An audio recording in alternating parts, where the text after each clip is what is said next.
নমস্কার বন্ধুরা, ঝর্ণা কিচেন আপনাদের সবাইকে স্বাগত। আজকে আমি আর একটা নতুন ভিডিও নিয়ে চলে এসেছি। দেখুন, এখানে থানকুনি পাতা নিয়েছি। থানকুনি পাতা পেটের পক্ষে খুব উপকার। আর এখানে কিছু সবজি নিয়েছি, কুমড়ো, পটল, ডাঁটা, আলু আর উচ্ছে। এই সব কিছু মিশিয়ে আমি একটা ঝোল বানাবো। আমার সঙ্গে থাকুন আর পুরো ভিডিওটি দেখুন। আশা করছি আপনাদের ভীষণ ভালো লাগবে।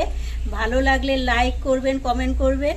আর আমার চ্যানেল এখনও সাবস্ক্রাইব করা না থাকলে অবশ্যই আমার চ্যানেলটি সাবস্ক্রাইব করে দেবেন।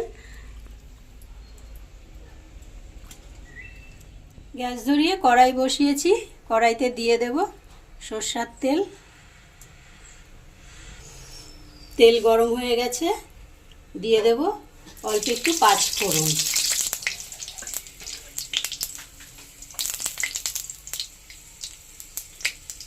এবারে উচ্ছেটা দিয়ে দেবো। উচ্ছেটা একটু হালকা ভাজা হলে তারপরে আলুটা দেবো। যেহেতু একদম অল্প ঝোল বানাবো, ওই জন্য আমি অল্প পরিমাণেই সবজি কেটে নিয়েছি। একটা উচ্ছে, একটা আলু, অল্প একটু পটল। আপনারা আপনাদের পরিমাণ মতো বুঝে দেবেন।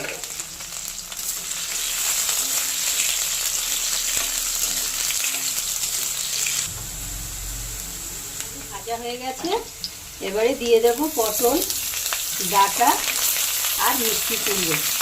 সব দিয়ে একসাথে ভেজে নেব।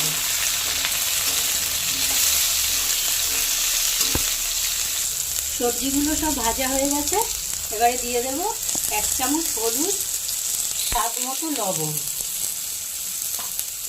আর দেব একটা কাঁচা লঙ্কা।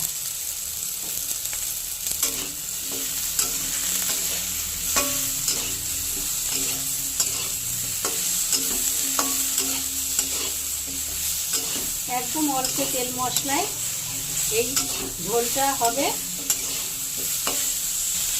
এবারে দিয়ে দেবো থানকুনি পাতা। এই থানকুনি পাতার ঝোল খাওয়া পেটের পক্ষে খুব ভালো।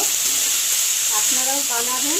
এই গরমে যদি এরকম থানকুনি পাতার ঝোল থাকে আর কিছু লাগবে না।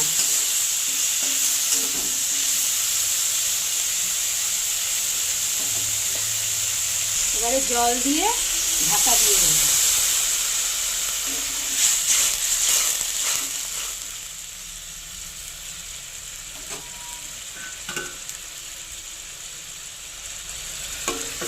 2-3 মিনিটের মতো ঝোলটা হতে থাকুক। এখানে আমি একটা মশলা তৈরি করে নেব।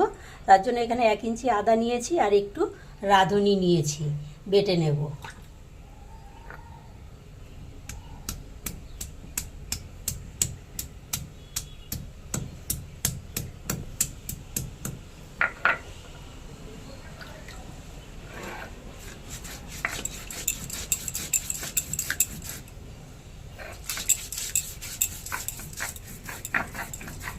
রাঁধুনি আদা বাটা হয়ে গেছে, তুলে নেব।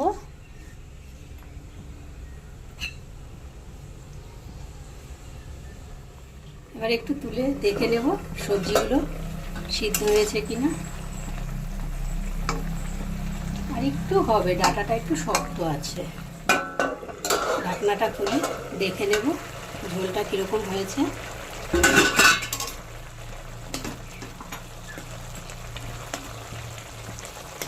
ঝোল হয়ে গেছে। আদা আর রাঁধুনি বাটা দিয়ে দেব, একটু জল দিয়ে গুলে দিয়ে দেব।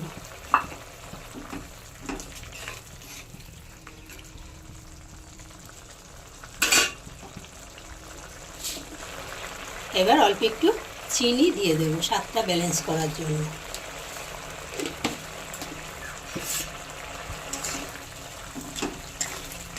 এই অবধি ছিল আমার ভিডিও।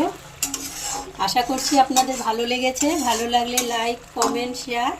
আর আমার চ্যানেল এখনও সাবস্ক্রাইব করা না থাকলে অবশ্যই চ্যানেলটি সাবস্ক্রাইব করে দেবেন। পাশে থাকা বেল বাটনটি অন করবেন। যখনই নতুন ভিডিও আপলোড হবে সবার আগে নোটিফিকেশন আপনাদের কাছে পৌঁছাবে। নামিয়ে নেব আর গরম ভাতের সাথে পরিবেশন করব। খুব স্বাস্থ্যকর একটা রেসিপি, আপনারা অবশ্যই বাড়িতে বানিয়ে খাবেন।